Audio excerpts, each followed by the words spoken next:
Good old Pythagorean theorem. So we love Pythagorean theorem. Pythagorean theorem deals with all right triangles. These deal with only right triangles. And it deals with the legs of the right triangle and the hypotenuse. The hypotenuse is always going to be the side opposite the right angle. So that right angle will always point to the hypotenuse.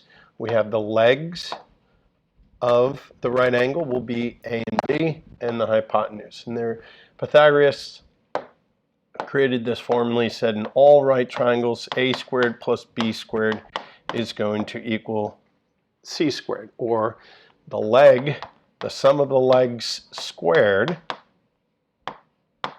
should equal the square of the hypotenuse. And that's a fun, neat, cool thing. And so when we have this, when we have the legs, when we have a missing side, we can write that formula. A squared plus b squared is going to equal c squared. So a in this case can be 4, b can be 3.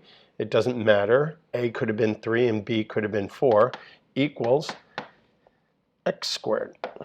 And so we get 16 plus 9 equals x squared. 25 equals x squared. How do we get rid of the square? We take the square root. So we get the square root of x squared. The square and the square root will cancel each other.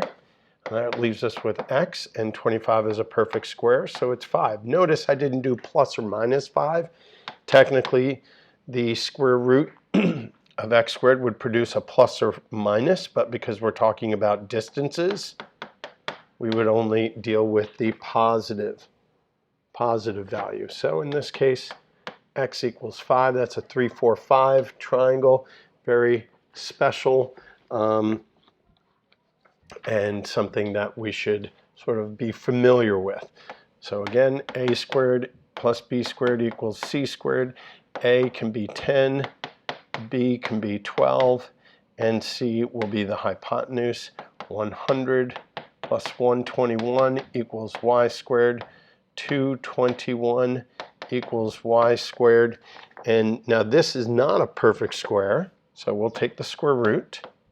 221 square root of y squared. So the square root of y squared equals y, but 221 is not a perfect square. So, okay, that doesn't mean, right, and I'll show you what I mean by that. If we do 221 and take the square root, we get this irrational number. Never repeats, never terminates. So we don't want to write 4.866, and we don't want to write 14.9. We don't want to write 15. What we can do is simplify this radical. I think we did that on worksheet 1. So we're looking for perfect squares within that. So 221, that's going to be divisible by 220. Did I do that right? 221, yeah. 10 squared. Oh, hello, 12 squared. I know, 144. Sorry, Mr. Mac. You've been screaming at me this whole entire time. Yes, Mr. Mac, 12 squared is not 121. That would be 11 squared. Sorry, 244. Okay, that makes a whole lot more sense. 244. 244 is still not a perfect square. 44 square root still gives us an irrational number. So, but I can break it up. Square root of 4 goes into that, and it goes into 61 times. 61 is a prime number. So we get 2 rad 61. So the hypotenuse length of the hypotenuse is going to be 2 rad 61. Sorry about that. Silly, sloppy. Oh, this is a good one. So this time we're missing a leg and we're given the hypotenuse. So we can still use a squared plus b squared equals c squared. A will make 6, b will make w, and c will make 10. How did I know 10 was the hypotenuse?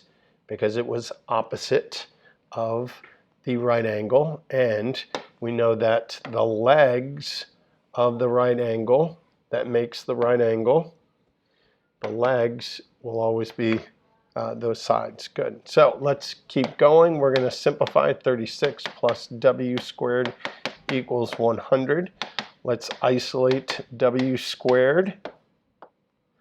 W squared equals, what's that, 64. Square root of w squared, square root of 64. W equals 8. So the hypotenuse, no, the leg, the missing leg, is going to be 8. We again are missing the hypotenuse, or I mean the leg. So we can say t squared plus 12 squared equals 13 squared. So we have t squared plus 144. I did it right this time. And 13 squared is 169, I think. Let's make sure. 169 square root 13. Yes, good. Minus 144 minus 144. We get t squared equals, what's that, 25? So square root of t squared equals the square root of 25. T equals 5. So my missing leg is going to be 5. Those are fun. Those are easy.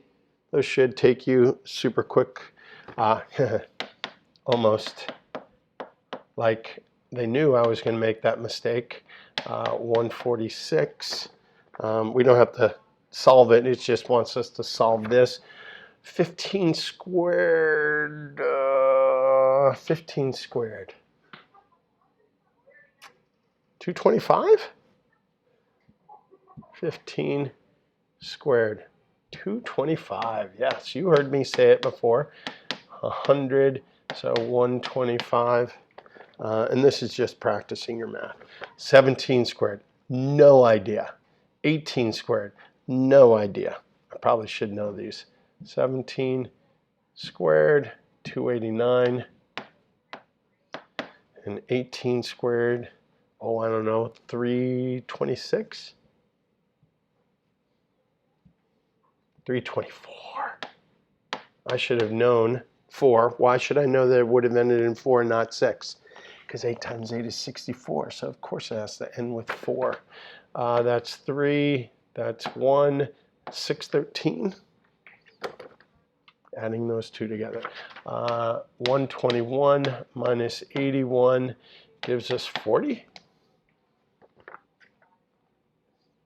That's it. These are nice, quick, very,